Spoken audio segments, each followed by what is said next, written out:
So hello everyone and welcome to this PhD Roundtable discussion, which is going to be focused completely on a PhD student's journey and experiences. I'm going to take about 40 minutes worth of our time together to bombard our fantastic participants with questions. But please do feel free as we go through to type your comments in the chat. I'll feed them through where it seems appropriate, but there'll also be plenty of time at the end to address your questions as well. So let me kick off by just first of all saying I'm delighted to have with me Valentine, who's going to be representing the Faculty of Arts, Design and Humanities. Valentine is nearing the end of his PhD journey, so he's at one end of the PhD spectrum and has plenty of experiences to share. I then, up above me, have Bola from the Faculty of Computing, Engineering and Media. He has just started his PhD journey, but feels like he has been immersed in it already for years. So I think there's going to be something really interesting to say about what it's like to make that starting point into the PhD experience. And then just to my right, I've got Adewale, who is joining us from the Faculty of Business and Law, and also it is at that starting point of the PhD journey. So it's great because both Bola and Adewale are very close to where you all are right now. And we'll be able to talk to you about kind of, jumping into the deep end, as it were. But I'd like to kick off maybe by asking Bola just to give us a brief summary of your PhD topic area.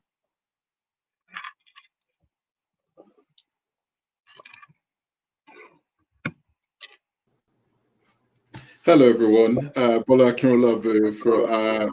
I am based at the Institute of Energy and Sustainable Development, School of Engineering at the Montfort University. My topic area is looking at spaces like the built environment, looking at how people react to the environments that they find themselves in, how it's set in prisons, so I'm looking at confined spaces and effects of those spaces on people, how people react to them, how it affects their behavior, how it affects or even modifies behavior. So I've set this research in prisons, I'll be visiting multiple prisons, shadowing and interviewing prisoners, seeing how confined spaces like cells affect them, how energy in those cells affect them. Then the aim of this research is to be able to propose to prisons internationally on how they could improve energy efficiency or even consider using alternative types of energy in such small spaces in a way that it does not adversely affect health and well-being of individuals that are living in those spaces. So it is quite broad. It cuts across multiple disciplines, and even though I'm based at with the IESD at the DMU, I'm also my research also overflows extensively into the Faculty of Health and Life Sciences, where I'm also currently collaborating. In brief, that is about my research. That's a great summary, and what a fantastic and fascinating research project. I also want to say that Bola is the coordinator of the PhD Society, so it might be that you'd like to drop your questions into the chat about that as well. But I'm going to hop now from Bola to Adewale and ask you as well to offer a brief summary of your PhD project, please.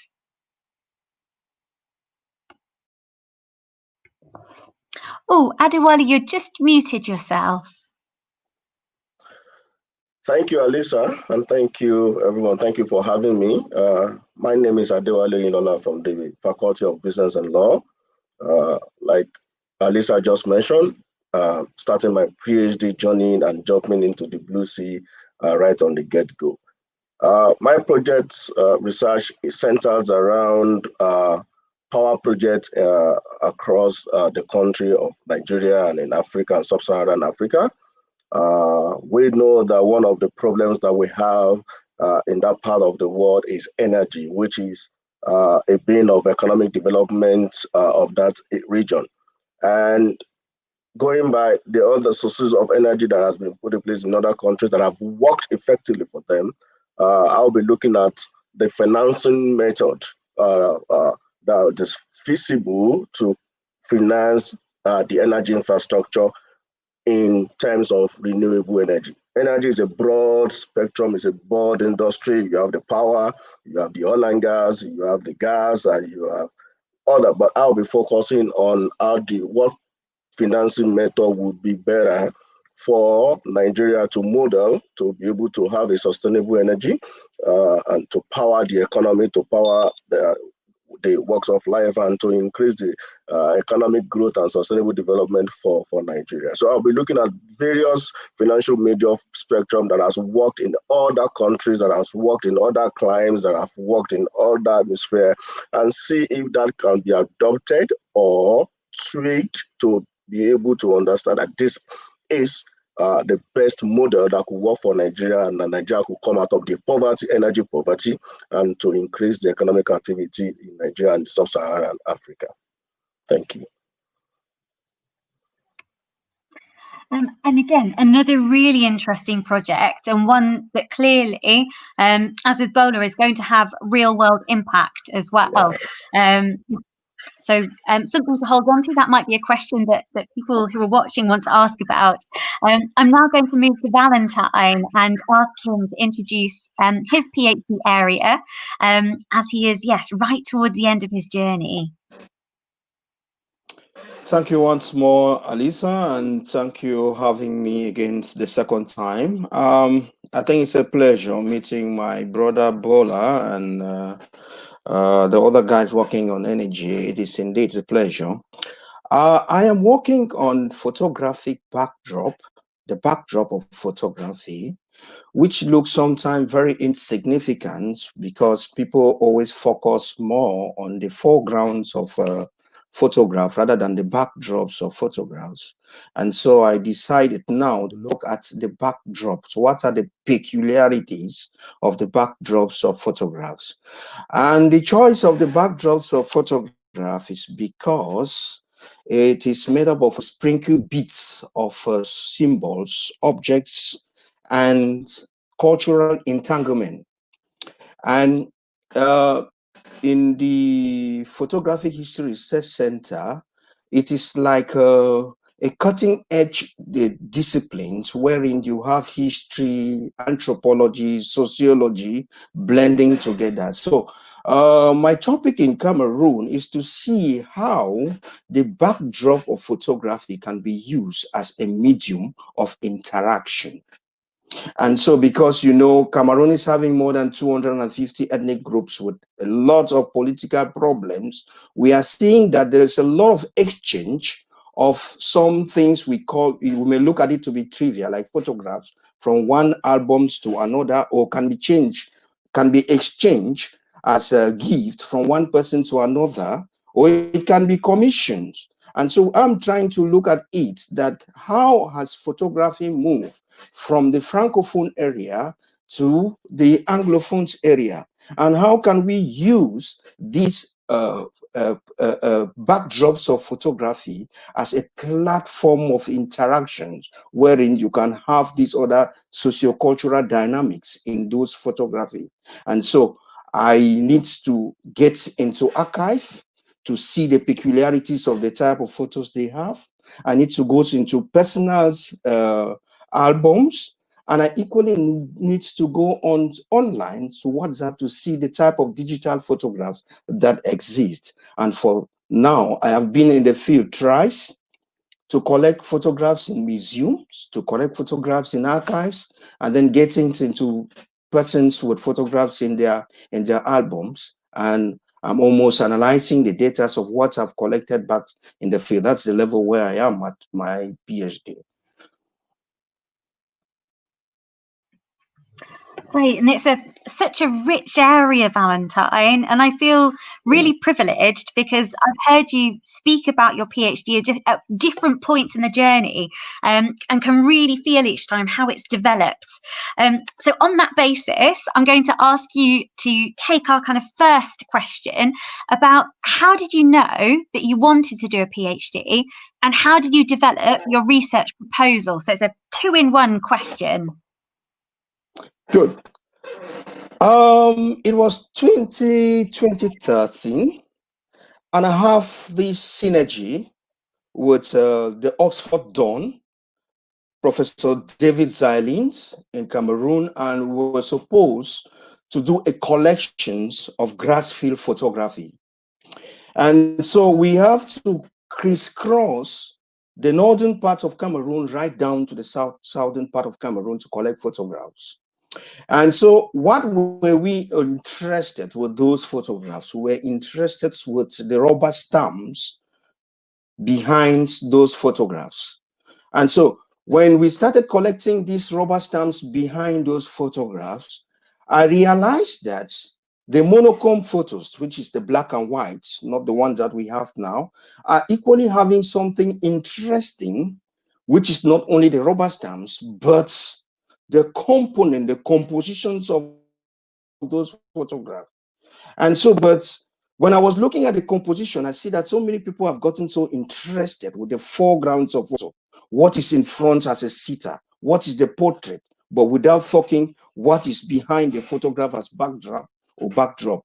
So now I began to develop interest on the backdrops of photographs. So I now get into literature to read extant material which is existing in those domains, pointing in some of those gaps that contributions have come into it, and to see how I can bring my own humble contributions in the domains of the backdrop. That is how I now had to develop the topic on manufacturing and productions and uses of backdrops material as my own area.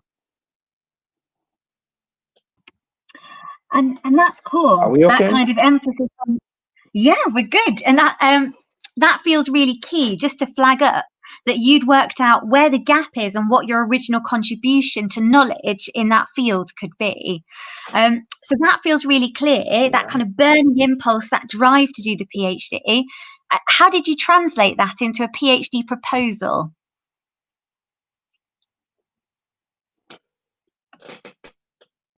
Come again? I didn't get the. How did you, Valentine? How did you develop your PhD proposal?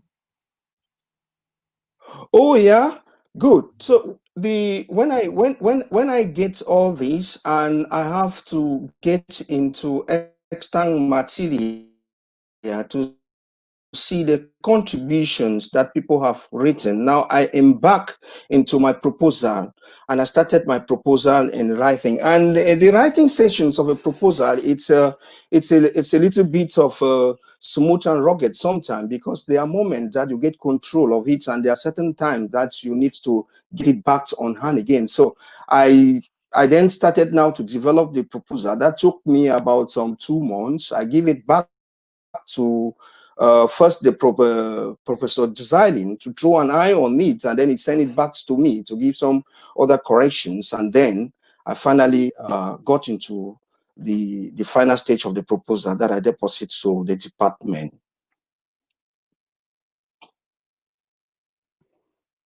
Lovely. That feels like a really straightforward stepping stone process that you followed, Valentine. Thank you. Yeah. I'm now going to bring Bola in and ask him, how did you know that you wanted to do a PhD? What was driving you?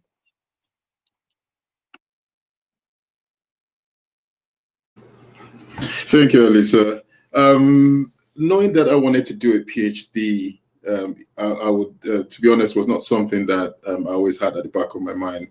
It was more of during my master's degree, I had to do a master's dissertation at the end, and I actually did extensive research during my master's dissertation that took me to a lot of places and got a lot of organizations involved. And what that led to was more questions than answers. I actually ended up unearthing a lot more questions than answers during that research process. So I had so many, even though I'd come to the end of that dissertation and I was handing it in, I had so many unanswered questions that I just felt I had to, at some point, answer. I highlighted this in my dissertation, and it was just something that I couldn't shake off, and I just thought the natural process was to continue in that research line, and try to answer these questions that I feel are extremely important in society. I mean, behavior when in the penal setting, behavior is very important because it leads to potential reoffending, which is termed as recidivism, and this in the UK alone costs the UK government about £18 billion a year, just this one problem, and a multitude of other small problems. And I thought, well, if the answer to these questions can contribute to knowledge in tackling this problem, it is significant enough to commence a PhD upon. And then that was it for me. That feels really clear, and is, I think, an excellent starting point for the PhD, is using the MA as that bridgeway. And I'm guessing that those questions that you were left with also provided a good starting point to shape your PhD proposal as well. Yes, they did. They were actually the questions that led to developing aims, objectives, and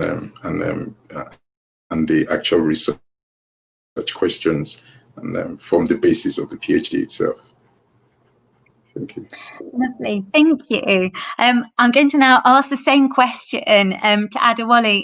If you could also tell us, how did you know that you wanted to do a PhD? So before we started the roundtable, we were talking about this really difficult context that we were in, which means, I think, if you want to do a PhD, you really want to do it, and that focus on the area of passion is going to help you through these difficult times as well. So yes, how did you know you wanted to do this PhD? Okay, thank you, Alisa. Thank you for that question. It's a very interesting question, and I'm kind of like following Bola's submission, and I'm like, yeah, I think we went through the same path. What do I mean by that? In my master's dissertation, I worked on the impact of electricity on the small business owners in Nigeria. And during that research, because I had to go on the field for a couple of months to interact with small business owners in the country, and how electricity has affected their business positively or negatively, and also the return on their investment, and see what has come onto their table. In that research, I interviewed more than 1,000 small businesses owners in 3 geopolitical zones in the country. And during that research, during the interview process, the simple question that keeps coming to me is, we would have done more if we have more power, if we have more electricity. Now, the next question, why don't you have this electricity? We don't have money to invest and to buy the to buy the power. We don't have more money to do this. We don't have money to do that. Now that takes me to the electricity generation company and distribution company. What is the problem? Now they come up with cash flow problem. They come up with liquidity problem. They come up with return on investment problem in the country. So it now became a question mark. That okay, I think this is the problem from the distribution point. If you have more money, you will do more energy, and you can be able to sell more energy. Then the small businesses will be able to do business and also get returns, and the economy will be better. No, so that now left us with a question with over millions of naira that the country has spent, there has not been any justification or any positive output to all those expenditure. Now, what is the problem? Is it a financing problem? Is it the financing model? What was the problem? Now that became a very good research questions for me, that what is the current financial models that we are operating in the country? Is this model, is it good enough? If it is good, if it is not good enough, do we have other models that other countries have used and they have worked for them? Okay, how can we now look a comparative analysis of these two models that are in different countries and see what will work for the country? And at the end of the most important thing is for us to have energy and for people to do businesses and so forth. So I now look at it that, okay, after my dissertation in the MSc, I need to take this thing further, because one of my objective is to make sure that I'm able to put something on the table in terms of adding to knowledge, to the frontiers of knowledge, adding to what people can take and lead on to us. Okay, let us try this model that has been populated by so and so. So having tried other models that have not worked or hitherto that are seen not working. So it became a burning question that, yes, what can I do to contribute to this industry in terms of how do we solve this problem? That is one. Two, even in my current assignment, teaching has always been part of my of my daily life. I like to teach people. I like to, whatever I know, I like to pass that knowledge to another set of people for them to gain advantage of that knowledge. And definitely in the country, you want to be in the academia in Nigeria, the first thing is you must have your PhD before you can even get a teaching appointment in Nigerian university. So it became a prerequisite. So these are the two things that really work for me. Okay, I want to go into academia. This is the prerequisite. Likewise, I have seen this as a result of my interview during my dissertation. So it makes it easier for me to now say, okay, let me take this further and be able to come up with a workable model, suggested workable model, that if put into use, maybe could have added to the knowledge, could have improved financial model for the Nigerian economic energy distribution and energy poverty in the country. And it was a very easy thing for me to develop those research questions in those areas. And that is why I am here now to further in that research. Thank you. Thank you. And we're delighted that you are here. Those are kind of key ways, I think, of generating burning questions, the foundation as well of research processes that you might go on to carry out during your PhD. And of course, it is the case that lots of people come into doing a PhD because they want to have a position in a university afterwards. They want to use the PhD as a stepping stone to next stages of discovery, further contributions beyond the PhD to knowledge. So we've had a really good question in the chat about what the first year of a PhD is like. And, if it's the case that you have to study talk courses or if you have to launch straight in. So I wonder, actually, maybe if Valentine, could you give us a sense of what the first year of your PhD was like? Perhaps there were particular training courses that you did while you were doing your PhD that helped?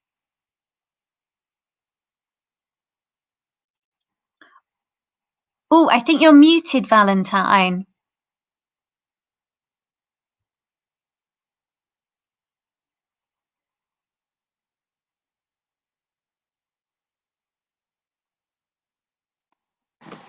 Am I okay? Is that okay? That's good. I think it's okay now. Yeah, perfect. Right. Like I say, the first year of PhD is when you come in with so many questions. Like, we are getting so many questions that they are raising from left to right. You come in with that idea full of questions and your head is packed up with so many ideas. And from there, you will see that you will have streams of questions that will keep coming in. But as you get into the field, back and forth movement into the field, collecting different sets of data, you will realize that the questions that you have begin to shape up. You shape up the questions on a daily basis as you step in and back from the field.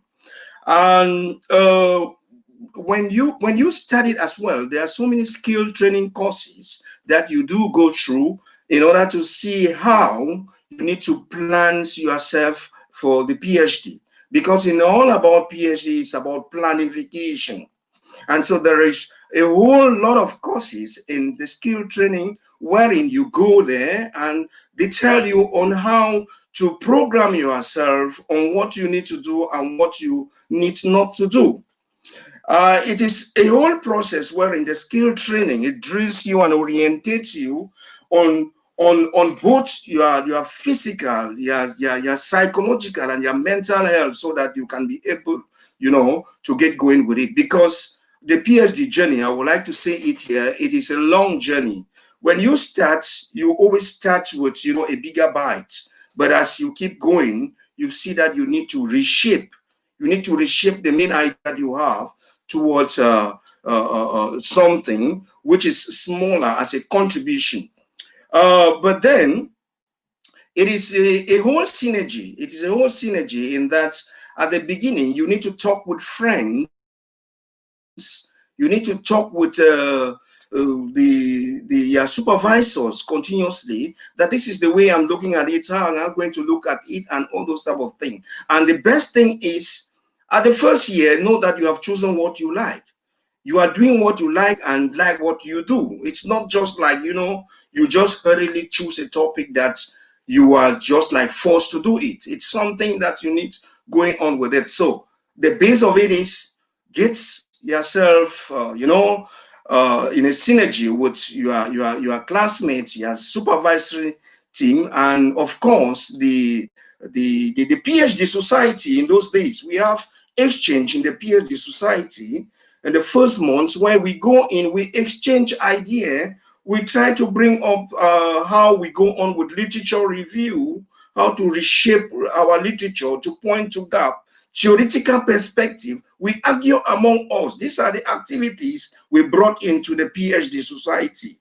And so through those type of interaction, we begin to shape the way our thought and our main topic of our PhD supposed to be like. But again, the skill training is the most important one, because as you attend those skill training and on weekly, on monthly basis, you realize that your skill begins to improve. Yeah. Thank you, Valentine. There was some really good advice bound up all at once in that, about learning how to narrow down, undertaking the skills training that's led by the doctoral college and the different faculties, and also about really taking advantage of the lovely PhD community around you to test out your ideas, to argue, as you said. I like that very much, and to use them as sounding boards. Yeah. So yes, Arla, that's a really good question. But there are points there about this is your own independent venture. As Valentine said, it has to be something that you love, that is your own independent journey, but that you can draw on resources outside yourself to help shape that independent journey. And maybe to add to your sense of what the first year is like, I wonder whether, Bola, you can tell us what a typical PhD supervision session might be like for you. Thank you, Alice. My idea of what a PhD supervision supervisory meeting will be like was completely shattered when I started. I tend to be very formal when I'm meeting people for the first time. So I came with all these ideas, list of things I wanted to do, list of questions I wanted to ask. I actually drew up an agenda even and brought it with me to the meeting virtually, of course, with my supervisory team. I thought it was going to be a formal process, almost like a court, where I'll get asked questions, grilled and everything. But I was very surprised how it turned out. It turned out to be like a very friendly chat with the entire supervisory team. It was very interesting. We made jokes, we talked about things, we laughed. They made me very comfortable, made me feel very welcome. And I think all my guards were down at that point, and it made me open up, and questions were asked very informally, answers were given informally. But what I took away from those meetings were a lot of knowledge in between the lines of everything else. My supervisors were from the very set go were very supportive. Even questions that I should have asked and I didn't ask, they told me, they gave me all the information that I would need on the journey, gave me a lot of advice. We were able to set up consequent meetings. Some of the things I'd say I learned from them, they could see my enthusiasm and my excitement just starting, and I could see some of the things that I learned from them was not to do too much. It's a long journey. Some of the advices were, it's a long journey. Take it easy, enjoy it, stretch it, pace it. Don't take too much on yourself. When I came in, I signed up for every single course that I could find on Blackboard. I wanted to do everything at once, but they quickly intervened and helped me kind of focus and put me on the right path. And at the end of the meeting, I think it was me who said to them that I'm definitely looking forward to the next meeting and all the meetings after that. And if it happens that days before the next meeting, I haven't heard from them, I always quickly sent out a reminder because I didn't want them to forget. I looked forward to every meeting after that. And yeah, it's been very great since then. Thank you. Well, it sounds like you've developed a wonderful support structure and have had some brilliant advice from them the whole way through. And I think kind of reiterating one of the points that Valentine was making, that the MA, the experience is often like doing a sprint, I think, where the PhD is a marathon. So you do, exactly as Bola said, you need to pace yourself. I'm going to ask Adewale to feed in. What's your typical PhD week been like so far?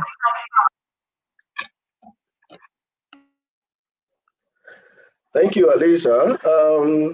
I've had a very wonderful experience ever since I started my PhD journey back in October. My supervisory team has been so wonderful in terms of ensuring that, first of all, on weekly basis, I remember my supervisor sent me emails on weekly basis to find out how am I doing. In the first 2 weeks, it was just email, how are you doing? How are you settling down? I hope everything is okay. What about your registration? It was so welcoming, and I felt a lot of relief. Not until when we'll have our first PhD initial meeting, it was able to guide me through what I need to do. How do I shape my research proposal? What do I need to do on a daily basis?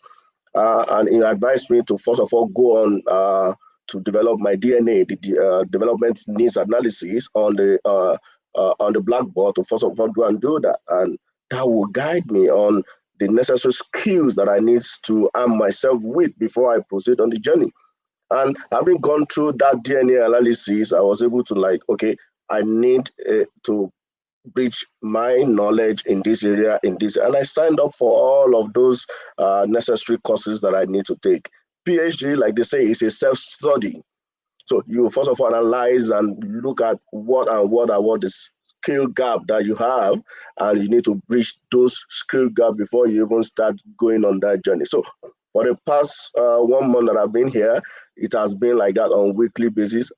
Averagely, I have like 2 or 3 workshops on a weekly basis. And I make sure I attend this workshop, I attend these seminars online to equip me for the task and journey ahead. So it's always been a very fantastic week, and my supervisor has been monitoring all of those seminars to ensure, don't forget you have seminar, don't forget this, don't forget that. And it's been very helpful.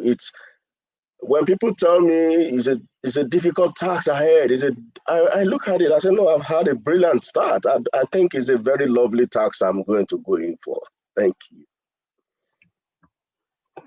Well, this is wonderful, and there is something there about this really lovely, close, supportive relationship that you develop with your supervisor. That is that balance of warmth, of guidance, of knowing when to push you onwards and perhaps when to rein you in. Thinking about Bola's comments.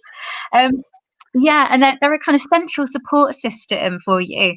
So in fact, that can be a support system that you put in place as soon as you start developing your PhD proposal. So that you're also building that relationship at that point too. I'm now going to hop back to Valentine, thinking that you've got to the end nearly of your PhD journey, Valentine. What would you say have been the most inspiring or exciting moments that you've had so far?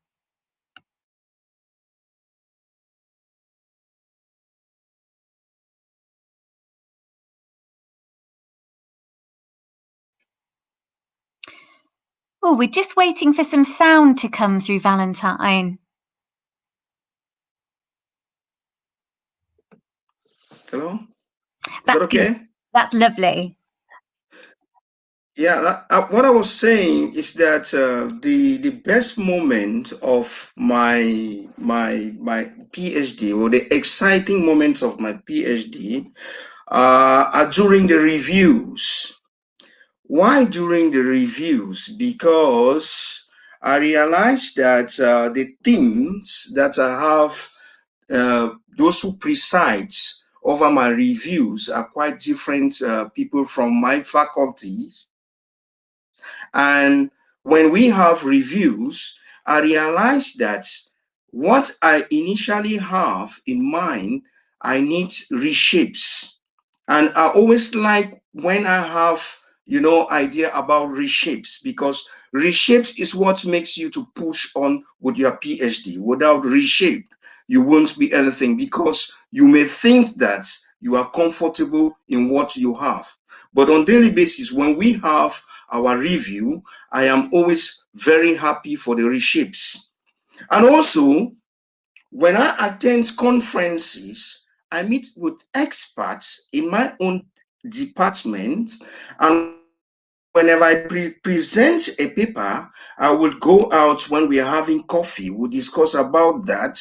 They will tell you, you need to do this, you need to scale it down, you need to, add this. And I mean, from those perspectives, you realize that at least there is a lot of things that you find as an innovation into your PhD. So in course of that, you find it interesting. Sometimes it is that of positions. For instance, the PhD is yours. You are the master of your PhD. You have the control of the PhD. And so when you have meeting with these others team members, you make sure that you try to position yourself as the masters of the work that you are doing. You present it as if you are the master. You have the control of the work you are doing. And so through those debates, you find yourself comfortable and see that you are having a goal in it. So most often, I do always try to, bring up my ideas amongst them. We discuss over that. And at the end of it, I see that I'm okay. In our department, we have three different doctor, the professor. There's a professor who is supervising me, who is having a background in history, and the other one is having a background in anthropology, and me, I have a background in anthropology and sociology. And so, when sometimes there is a topic, for instance, that I would like to bring up, when I'm discussing that topic, you will see that the speciality from which they come from will be some sort of a distractions, pulling up my idea. But in the final analysis, I always struggle to see that I bring forth my idea to show that it is mine. So it is all these challenges that I have in conferences, in seminars, during reviews, during formal reviews, that I find the PhD very, very interesting. Because in all, it is a contributions that you want to make. And so when you bring forth your contribution to convince those that stands ahead of you to discuss that idea, you find it very, very interesting. Remember, it is all your work, and you need to prove it that it is yours and you like it. Yeah. That's a fabulous answer. One kind of acknowledging that the PhD is all yours, and that's amazing that you've kind of brought this idea into the world. But secondly, that dialogue is a thing that can really help you to shape it, to kind of deal with those challenges, those murky areas, to clarify it for other people. And that you see those, what we call milestones in the PhD journey as being those really positive points of dialogue, because someone else's voice outside the supervisory team enters the equation. And it might be worth me saying, yeah, just for the people listening, that we have a number of milestones. So one of which is the first project review, which is your chance to affirm your registration, to kind of tweak those research aims and questions that are all important, to potentially rethink your PhD title. It's a really good chance to kind of take stock. And you do that within 4 months of your journey if you're full-time, and 8 months of your journey if you're part-time. And then the next kind of big milestone is your probation review, where you have a chance to submit some work. So that might be writing and practice if you're a practice-based researcher, or fully written. And you'll do that within 9 to 12 months if you're a full-time researcher, or 18 to 24 months if you're part-time. And that is a really excellent opportunity to have an expert from outside the team provide some feedback on your research, offer a kind of fresh viewpoint into the equation. And after that point, you have an annual review each year where you get to do the same thing. And it's, apart from anything else, it's brilliant preparation for your viva, but also for those moments where you do want to share your work at conferences. And as Valentine said, there's nothing more exciting than being at a conference and connecting with an expert in your area, and having some mentorship from them. So I'm going to just partly move to another really great question that we've got in the chat. So we've had a question from Arla Solomon about funding and getting a scholarship. So the first thing that I would probably say is we do have possibilities for internal funding within DMU. In previous years, I can't tell you how it's going to run this year, but keep an eye out for adverts for it in the next term. But normally it's open to students who haven't yet started a PhD. We do have other funding forms. So, for example, Midlands for Cities, which is open to arts and humanities students. And in that case, that particular funding bursary can be applied for, and it's extremely competitive, but a wonderful, prestigious thing to achieve. That can be applied for when you have started the PhD. But I'm going to ask, is anyone from our fabulous participants here have funding and want to share your experience of getting funding?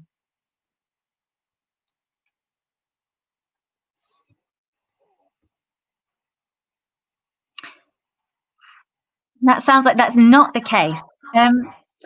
So in that case, Anna, it might be worth bearing in mind looking to see the different pots of funding that are available to you and to your disciplinary area, and to start a conversation with a prospective supervisor about how to apply for funding and what might be most appropriate for your particular PhD. And on that basis, while we're waiting to see if we might get another question in the chat, I wondered if I could ask Bola about the different kinds of support he feels that he's experienced during the PhD journey so far.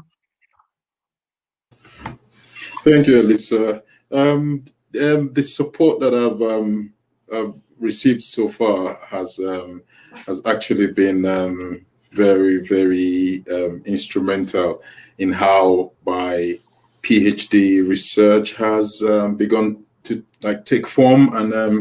And yes, even though everything is mostly listed out on a blackboard where you know what to do, where to go, what your milestones are, your research journey, program and everything, I still kind of lean on my supervisors a lot, because they're very quick and eager to provide direction, to provide support.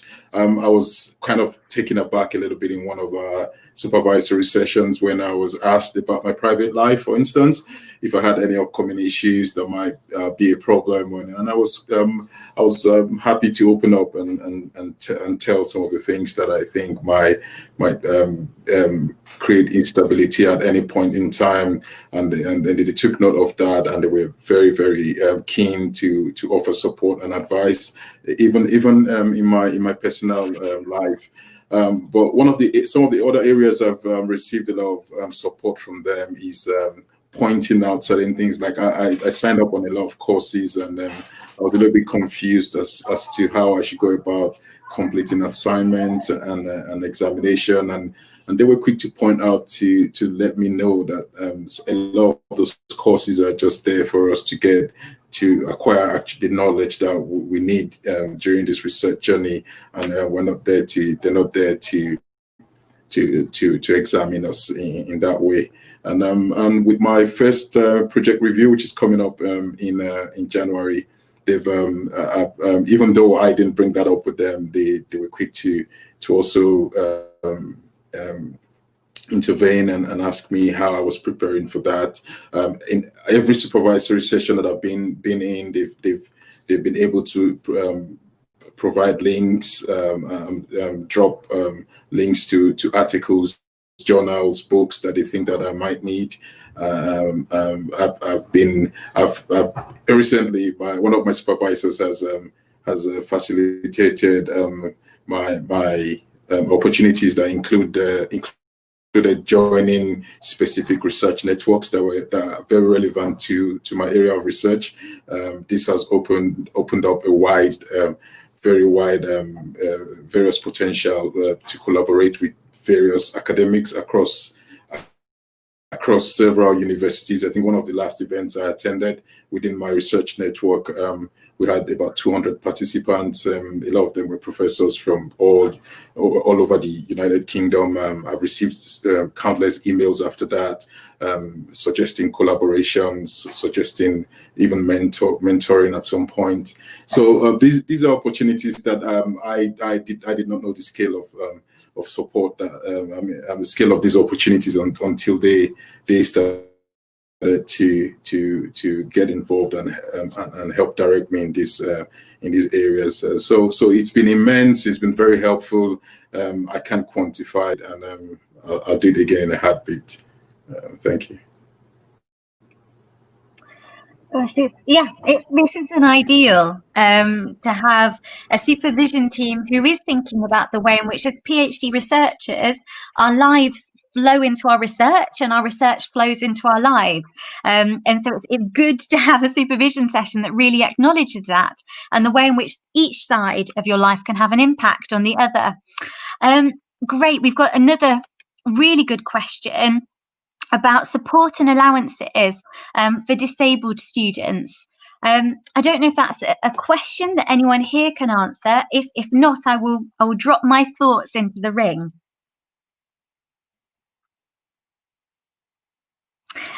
Okay, so I'm just going to respond to the questioner here. So we've got various forms of support and allowance that I would recommend you might want to check out when you're in the process of applying. So one of which is having a look at support that might be offered. And again, this might depend on the nature of your disability, but through our disability support team and also through the mental health and wellbeing team. Who are connected. They have various open sessions. So, for example, the mental health and wellbeing team run this amazing series of masterclasses. But you can also, on areas of things like emotional resilience, time management, and they will also run one-to-one sessions that you can book in for. We also have, through the Disabled Support Allowance on campus, means of accessing mentors for particular students through their journey. and they will also help you with processes of applying for funding where that's available and appropriate.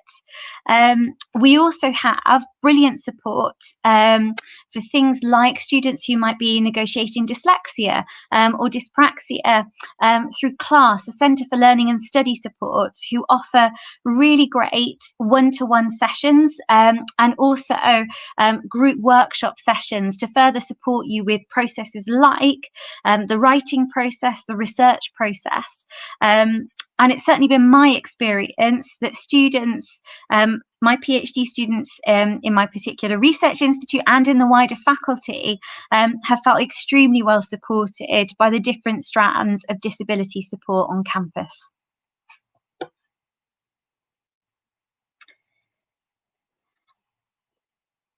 And I think if we don't have another question, I would just like to ask Adewale, how do you feel that you've been supported? Because that feels like that might be a kind of a key thing that people are thinking about at the moment. And I wonder, did it feel like you've been well supported prior to starting your PhD as well as when you started it? Absolutely, Aliza. I've enjoyed tremendous support from my supervisory team, led by my lead supervisor, from the beginning of the registration, even back in my home country. Okay, he's always been sending me emails to tell me the next thing to do, the next time for the registration, even before the doctoral college induction.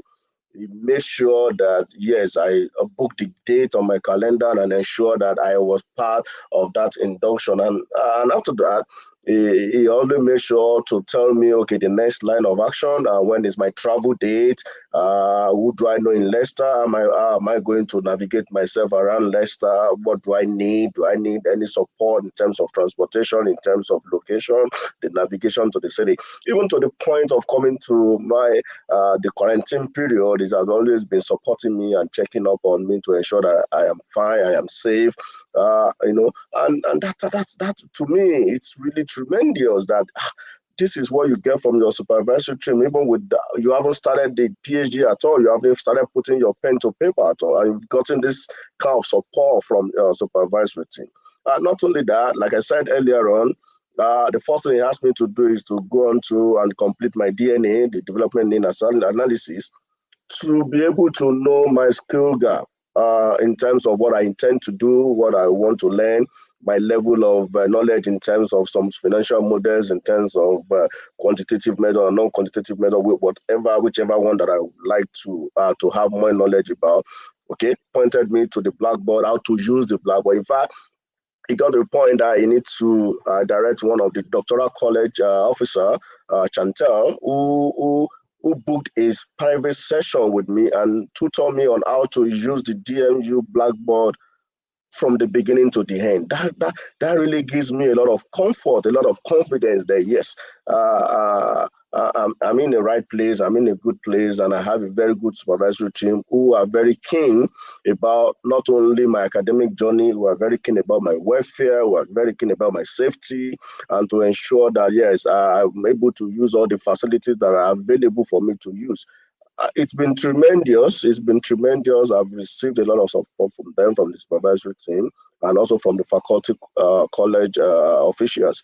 I have no doubt in my mind that if I would say that I'm in a very good team, and I'm appreciative of that, of what the platforms that the DMU has put in place to ensure that not only international students, all the students receive necessary support in settling down to life in Leicester and also to academic journey that they have embarked upon.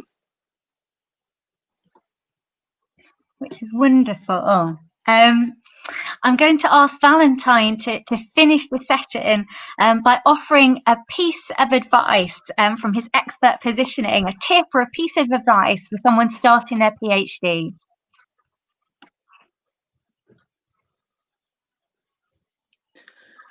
Thank you once more, Eliza, and thanks my two brothers that they have come today. So we sent our ideas on this.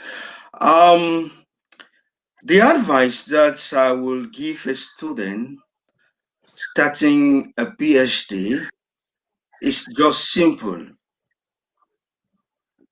Do what you like and like what you do.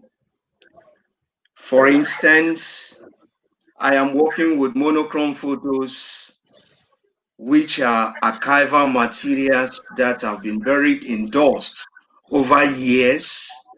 I need to dig through those dust to see what is beneath it. If I don't like it, I won't do it. And again, I would like to, inform or advise students that PhD, it is a route that is smooth and it is rugged. As you study it, you will find some difficulties in it. Maybe that you are not getting through, or you are finding it a little bit difficult. But as you keep craving, you're gonna get it. You're gonna master what you are out for. It is just like choosing just a niche out of the myriad. So when you choose a niche out of the myriad, you'll be able to go on with it successfully. Our DMU is an interweave area which is entangled with so many other people who are lovely. They are always available to advise, and there are so many people there that you can meet them in the library. If you go to the library, there are services for people who can help you. There is the PhD Society. The PhD Society, you go there, you meet people, you meet colleagues that you can exchange ideas. And there is also the Stephen Lawrence Center that once in a while you can also sit there and chat and exchange your idea. Nowadays with lockdown, I think that some online, the online meeting, which have been discussed, which have been organized by the Montfort Students Union, is also helpful for students so that they can, sit together and exchange through that the online platform. With that, I think that's the advice that I can give to somebody who is coming new. That's fantastic advice to finish off with. Follow what you love and reach out for connections with others. Thank you very much to our brilliant speakers today. Thank you very much to Bola, to Valentine, to Adewale for their fantastic sharing of experiences and advice, and for their passion for their areas. Find your own passion and follow it, as Valentine says.